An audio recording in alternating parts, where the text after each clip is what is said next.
میں یہاں آج ایک اور بڑے صوفی سنت کا نام لینا چاہتا ہوں اور جان بوجھ کر کے لینا چاہتا ہوں۔ کبیر داس یا شاہ کبیر کہہ لیجیے، جان بوجھ کر کے میں نے دونوں نام لیا۔ شاہ کبیر بھی ہیں وہ اور کبیر داس بھی ہیں۔ اس کو اردو والوں نے دوسرے لوگوں کے لیے سونپ دیا ہے کہ جیسے وہ ہمارے ہیں ہی نہیں۔ ارے بھائی، وہ ہمارا دھروہر ہے، ہمارا سرمایہ ہے، ہماری روایت کا حصہ ہے۔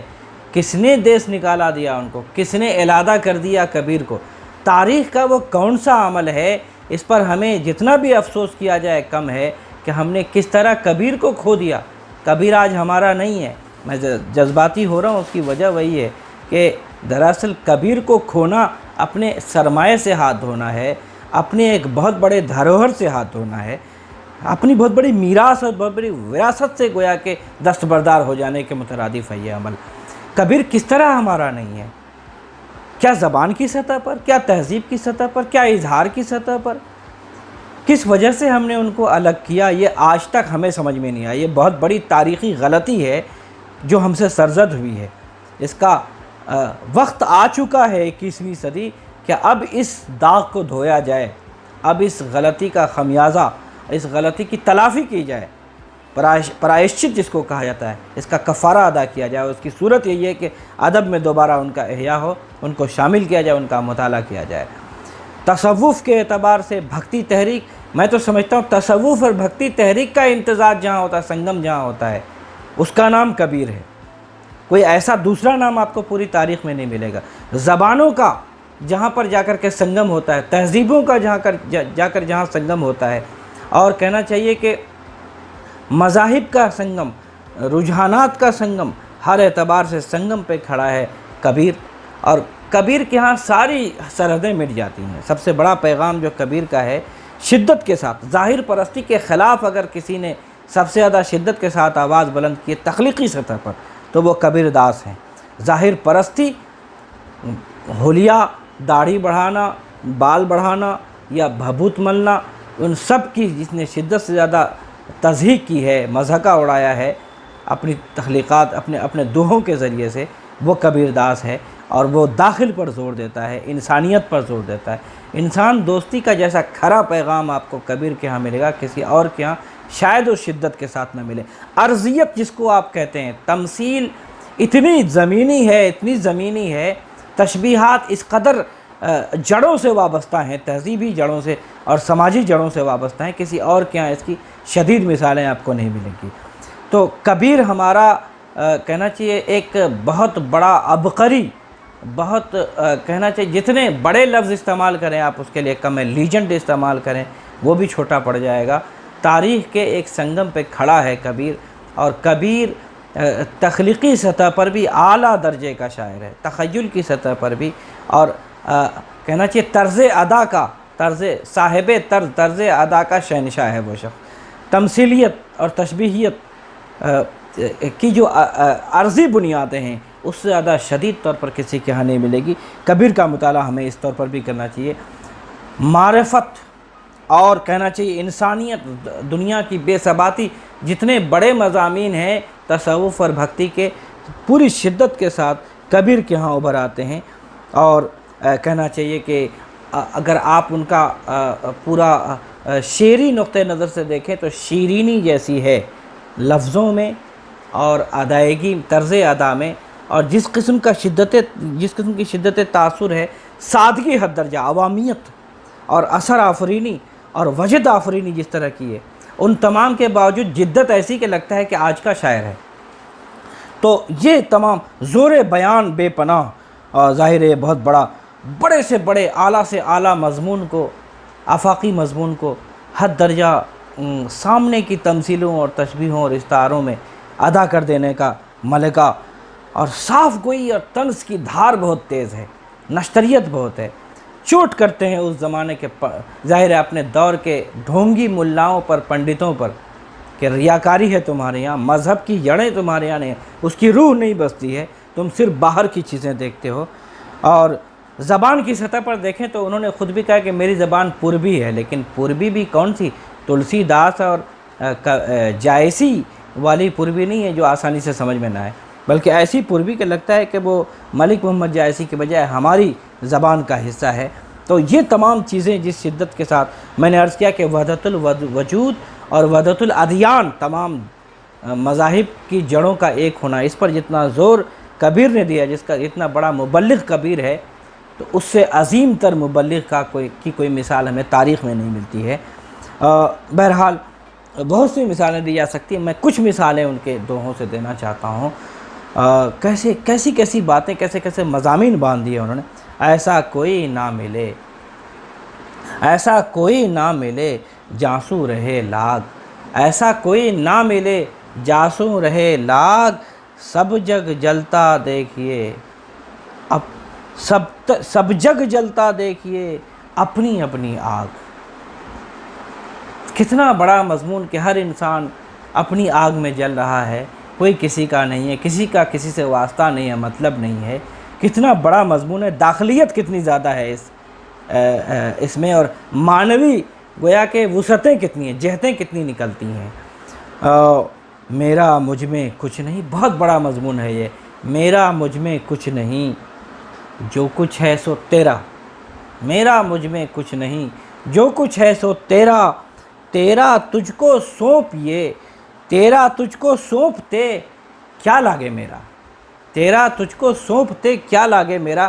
خود سپردگی کی، خدا اور بندے کے درمیان خود سپردگی کے رشتے پر اس سے بہتر مضمون کس طرح ادا کیا جا سکتا ہے۔ کہیں نہ کہیں غالب نے اسی دوہے سے اپنا چراغ روشن کیا ہے۔ یاد کیجئے کہ جان دی ہوئی اسی کی تھی، حق تو یہ ہے کہ حق ادا نہ ہوا۔